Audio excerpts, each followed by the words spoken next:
Malam Bang Holid. Selamat malam, Assalamualaikum. Waalaikumsalam. Bang, PKS menyatakan dukungan Anies di Pilkada sudah kedaluarsa nih. Apakah ini berarti PKS sudah mantap mencabut dukungan terhadap Anies Baswedan di Pilkada Jakarta? Jadi seperti disampaikan tadi siang ya, bahwa PKS pertama memiliki kerangka kerja di opsi yang pertama, yaitu pada tanggal 25 Juni pada waktu deklarasi Anies Sohibul-Iman dan tentu berakhir di tanggal 4 Agustus kemarin. Ya, jadi kerangka kerja pertama itu sudah selesai. Dan PKS sekarang sedang membuka opsi kerangka kerja yang kedua. Dan kerangka kerja kedua inilah yang sekarang menjadi prioritas untuk didalami, dibahas, dan dikaji. Jadi kalau pada saat tanggal 25 Juni hingga 4 Agustus, kerangka kerja kita cuma satu opsi saja. Dan sekarang kita sedang merangkai kerangka kerja yang kedua.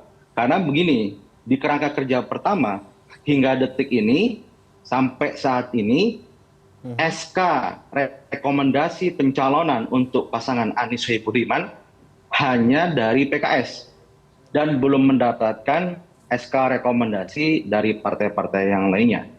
Konsekuensinya, kerangka kerja yang pertama tidak bisa running well, tidak bisa jalan dengan baik. Sehingga PKS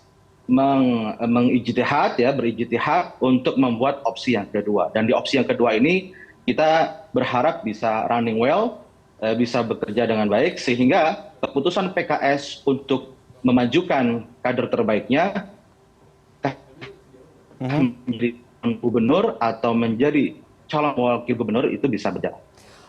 Bang, kita penasaran nih, tadi di opsi yang pertama 25 Juni sampai 4 Agustus, berarti apa yang terjadi evaluasi dari PKS sendiri, seperti apa nih kinerja atau gerak cepatnya Anies Sohibul-Iman ini menambah kursi untuk bisa menutup kekurangan? Evaluasinya apakah ada sesuatu yang terjadi atau kurang apa nih sebenarnya Bang Holid? Tentu kita selalu berikhtiar ya. Partai politik sebagai pengusung, kami di PKS sudah berikhtiar dengan sangat maksimal ya. Kita memiliki 18 kursi, seharusnya sih dengan tambahan 4 kursi kita bisa berlayar. Dan komunikasi dengan sahabat-sahabat kami misalnya Nasdem itu juga sangat baik. Dan juga dengan teman-teman di PKB. Dan kita juga mendengar Mas Anies juga berjuang mendapatkan dukungan. Namun demikian, kerangka kerja yang pertama ini tampaknya belum ada progres. Belum ada dukungan yang sifatnya official yang bisa kita pastikan, sehingga konsekuensinya menimbulkan ketidakpastian terhadap prospek pasangan aman tersebut. Jadi ketika kita melihat prospek pasangan aman ini kemungkinan tidak bisa berlayar, sehingga PKS menyiapkan backup plan dengan kerangka kerja yang kedua. Dan inilah yang sedang kita dalami, kita kaji bersama, dan kita komunikasikan kepada partai-partai yang berkepentingan, salah satunya itu Koalisi Indonesia Maju. Ya, Bang Holid, berarti ada backup plan, yaitu kita pengen tanya nih, untuk Pilkada di Jakarta, apakah PKS sudah menentukan kira-kira dukungan kepada siapa untuk maju? Ini menyoal isu tawaran posisi Cawagup nih, mendampingi RK. Bagaimana Bang Holid kira-kira tentang ini? Itu salah satu opsi yang sedang kita kaji. DPP PKS sedang mengkaji kemungkinan-kemungkinan tersebut. Sehingga nanti mana yang kira-kira skema yang terbaik buat masyarakat atau warga Jakarta. Jadi PKS itu dalam menentukan keputusannya ada dua kriteria. Kriteria pertama adalah pasangan kepemimpinan yang kita dukung, dia harus memiliki kapasitas kepemimpinan atau rekam jejak yang baik. Dan yang kedua, memiliki kapasitas menang yang bagus, secara elektoral juga bagus. Dan inilah yang terpenting juga adalah bisa berlayar. Nah, itu yang penting. Ya, walaupun punya kapasitas kepemimpinan yang bagus, kapasitas menangnya juga tinggi, tapi jika prospek untuk tiket berlayarnya itu dimungkinkan tidak bisa berlayar, nah ini yang harus kita antisipasi. Karena kami belajar, kami tidak mau last minute. Memang pendaftaran masih 27 Agustus, tapi kami tidak mau last minute. Ketika kita mengambil keputusan terlalu dekat dengan waktu pendaftaran, maka kita khawatir nanti justru kami tidak bisa mendaftar. Ya. Tentu tidak bagus bagi kami Partai Keadilan Sejahtera yang memiliki kinerja partai terbesar di DKI, ternyata di akhir-akhir mau pendaftaran tidak bisa mendaftar. Ya. Sehingga kami berpikir rasional bahwa kita harus memiliki backup plan dengan rencana kerja opsi yang kedua.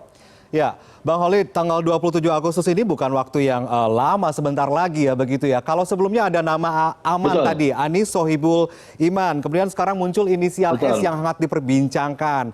Siapa inisial S ini, Bang, yang santer akan maju dari PKS untuk menjadi cawagup pendamping RK?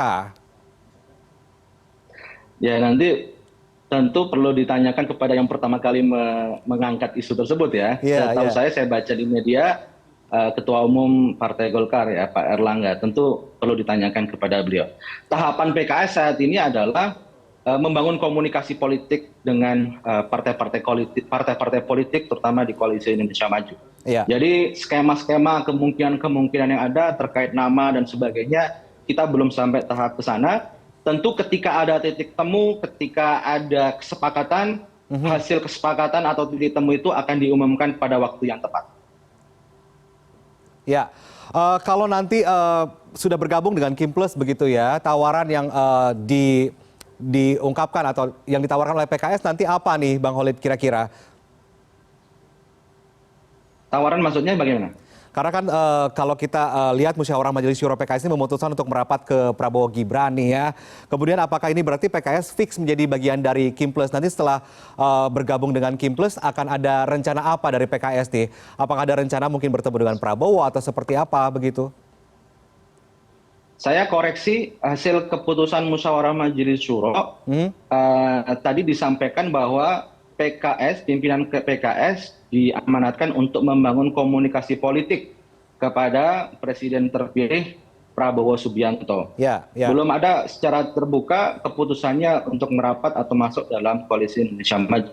Ya. Jadi tadi Majelis Syuro mengamanatkan kepada DPP untuk menjalin komunikasi secara lebih intensif, bukan hanya dengan Presiden terpilih, juga dengan pimpinan-pimpinan partai, politik lainnya, dan tokoh-tokoh bangsa lainnya. Ya, ya. Bang Holid, ini ngomong-ngomong, tadi kalau Bang Holid melihat bahwa calon yang akan diusung oleh PKS adalah yang pertama kepemimpinan, begitu ya, ada rekam jejak yang bagus, kemudian secara elektoral juga bagus, begitu ya. Kira-kira dalam penentuan nama-nama yang potensial nih kader PKS yang maju untuk Pilkada 2024 khususnya di Jakarta begitu ya. Yang sosok yang seperti apa yang dibutuhkan? Menurut Bang Holid dari PKS yang ini pasti akan meningkatkan elektoral nih, elektabilitasnya begitu. Ya, tadi tentunya kita berpatokan dengan kapasitas kepemimpinan yang bagus. Jadi tentu yang kita akan utus yang memiliki track record atau rekam jejak kepemimpinan yang bisa kita ukur. Jadi itu yang paling utama. Terus yang kedua memang bisa menambah elektoral tentunya. Ya. PKS dengan 18 kursi sebagai partai pemenang secara otomatis partai ini memiliki kontribusi elektoral yang sangat besar. Ya. Karena PKS mendapatkan suara terbanyak di DKI Jakarta. Ya, PKS sih suaranya terbanyak di Jakarta. Ini artinya dalam hal pemasangan calon gubernur atau wakil gubernur di Pilkada Jakarta 2024, berarti ini kansnya adalah PKS menginginkan sekali posisi bahwa nanti akan ada kadernya yang maju sebagai gubernur ya, bukan calon wakil gubernur ya, Bang Holid ya?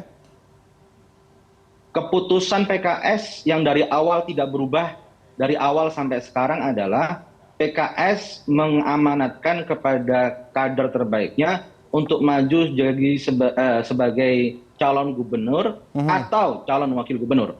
Jadi ada kata ataunya di situ, calon gubernur atau calon wakil gubernur. Tentu dinamika komunikasi konfigurasi politik akan ditentukan. Seperti bagaimana pada waktu kerangka kerja yang pertama, kita kan memilih sebagai wakil gubernur.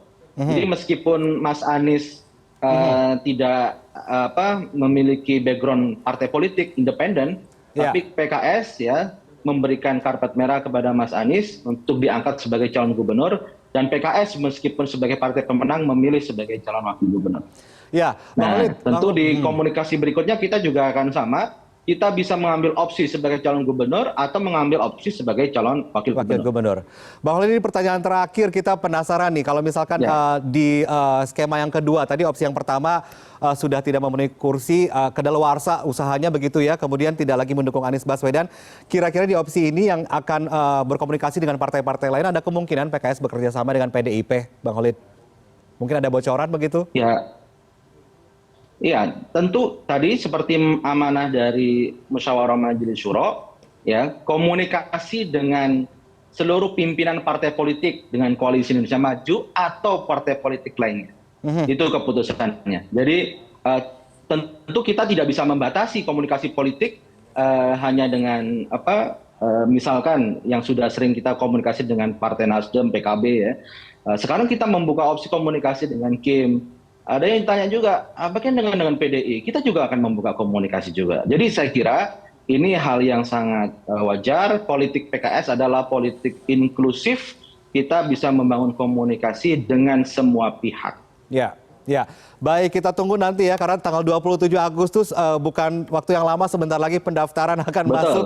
Semoga PKS mendapatkan calon yang akan diusung yang elektoralnya lebih tinggi dibandingkan yang lainnya. Terima kasih banyak juru bicara PKS Muhammad Khalid. Selamat malam, sehat selalu. Assalamualaikum, Bang. Waalaikumsalam warahmatullahi wabarakatuh. Selamat malam.